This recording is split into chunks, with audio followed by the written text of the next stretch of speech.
So this guy spent years going around telling anyone who'd listen that he could smell war. Yeah, smell war. He said it on Fox News. He said it on podcasts. He said it in those Senate Republican conferences. War is ugly, he'd say. It smells bad. And here's the thing. There's this part of his story that he never, ever talked about. Not a word. He mentioned having to do something overseas, something real important, but always left it at that. Built this whole tough guy persona around these mysterious missions that apparently were just too classified to discuss. And then Senator Peters, sitting right across from him, throws out those 6 words that, well, kind of made it all unravel.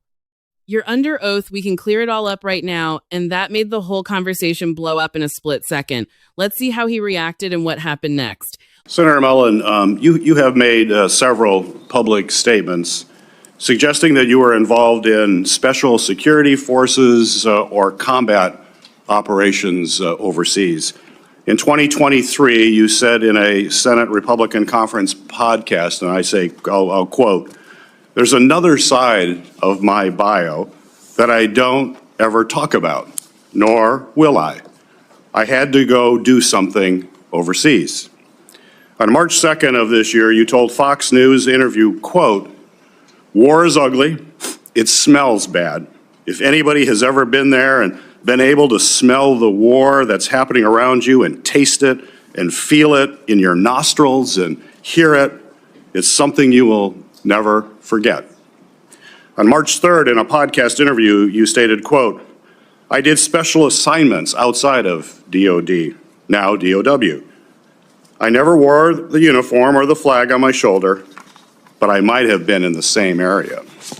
Your statements in public interviews and your responses to the committee are, quite frankly, are confusing and they are inconsistent. And I'd like you to clear this up. You're under oath. We can clear it all up right now.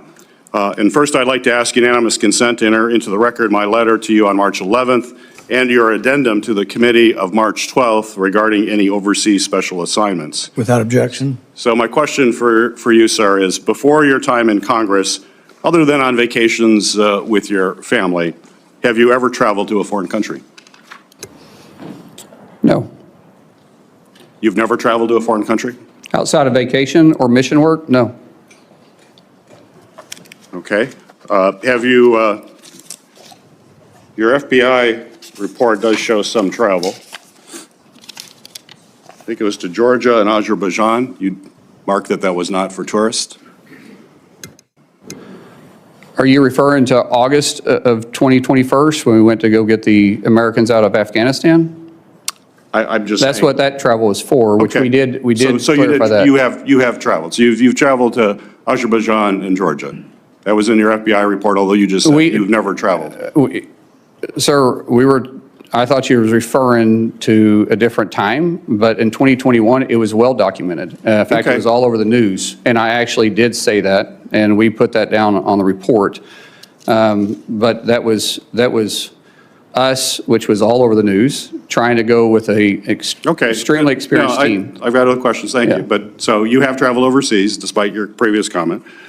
Were you ever, excuse me, ever an employee, volunteer, or otherwise involved with the Department of Defense, the State Department, or other U.S. agency or contractor for any of those departments? No, and Senator, I think there's a misunderstanding here that I could clear up if you want me to clear up for you. Please.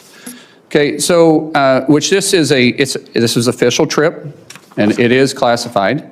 But in 2015, I was asked to train with a very small contingency and go to a certain area, which was scheduled for 2016.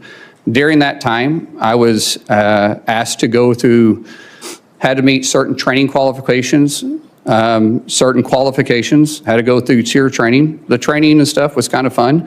The SEER training was absolutely awful. And I have spoken in general about my experiences, but I've never spoke specifically on details, on dates, or on the mission. And that was official, and there was nothing in the report to the committee. Actually, it said you do not have to claim any official trips. And like I said, that was an official trip that is classified. This is an official trip while you were a member of Congress? Yes. 2015, 2016, I was a member of Congress.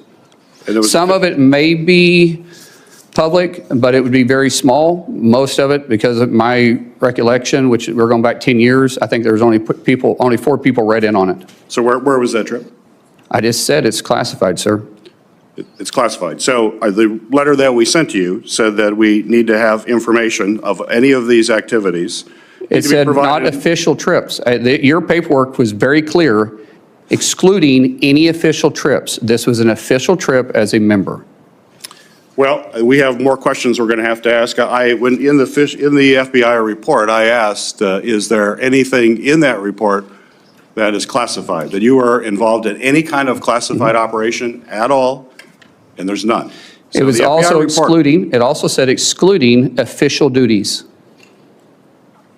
It says that. And you guys had the paperwork in front of you, and it always says excluding official duties. We had this committee come to us and ask the same questions. We talked about doing mission work. We talked about doing mentorship. But they said official duties that was in your official capacity does not have to be talked about. So where did you smell war?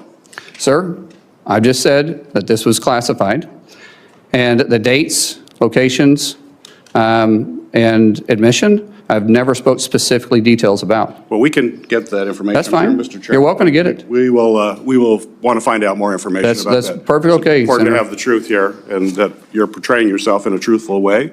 Sir, I'm not portraying myself in any way other than you're asking the question. I said I would try to clear it up for you. We'll continue to work on that. Thank you. After DHS officers shot and killed 2 American citizens this past January, you joined top administrative officials in publicly blaming and disparaging the victims.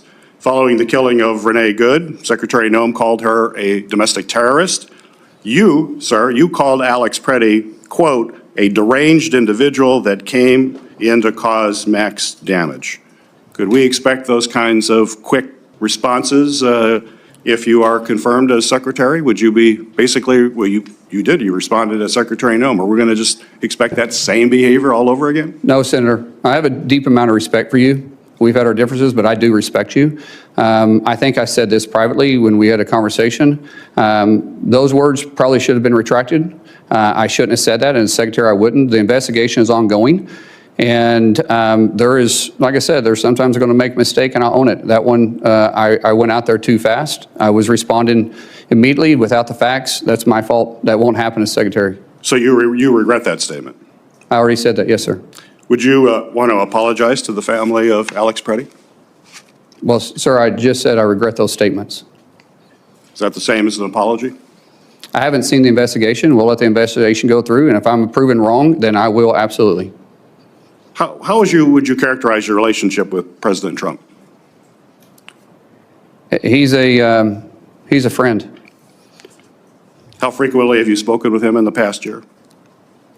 Often, most of the time about my family. If you want to explain the friendship, I'll tell you. My wife will tell you the same thing. When someone loves your kids when they're going through a difficult time, like we have, the amount of outpouring of support from the president and the friendship we saw going back to 2000 or 2020 was quite remarkable. And so I speak to the president from a friend level more than I do a policy level. Okay. I have more questions, but my time is up. Thank you, Senator. Doing it in a second round. Thank you. So this guy, right? He couldn't name the agency, couldn't name the location, couldn't name the program. Not a single person in the federal government who could back any of it up. Just classified. Everything was classified.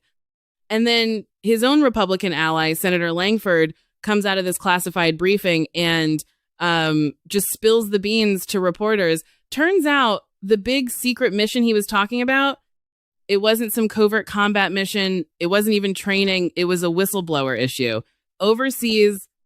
And when Langford was asked, if this was actually classified by the government or if it was just like covered by a private NDA, his answer, and I kid you not, he says, I would use more the term non-disclosure than classified. That's it.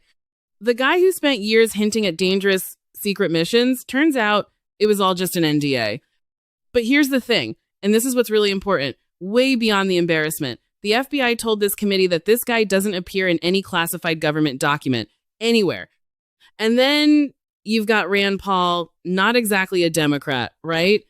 He goes out and says publicly, I don't know how to verify a program with no name, no agency, and no point of contact, because a House classified operation isn't even a real legal category under U.S. law. You can't just classify your own mission. Congress doesn't have that power. Now, here's where it all ties together.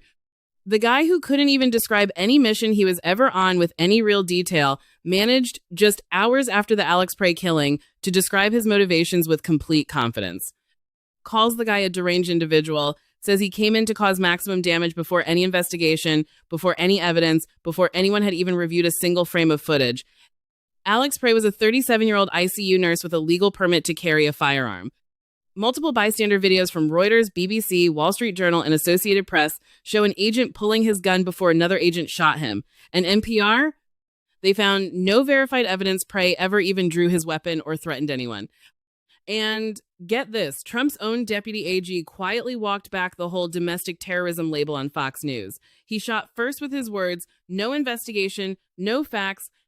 Kristi Noem got fired for being too embarrassing. And now this guy, the same one, is lined up to run the agency that killed Renee Good and Alex Prey. Asked today why Trump should trust him, his answer? We're friends, we talk often, he was kind to my family. That's it. That's the qualification, the credential. That's the reason why he's in line to take charge of one of the most powerful domestic enforcement agencies in U.S. history. The last person in that job, fired for being too embarrassing. And yet, somehow, they still managed to clear the bar on the wrong side of it.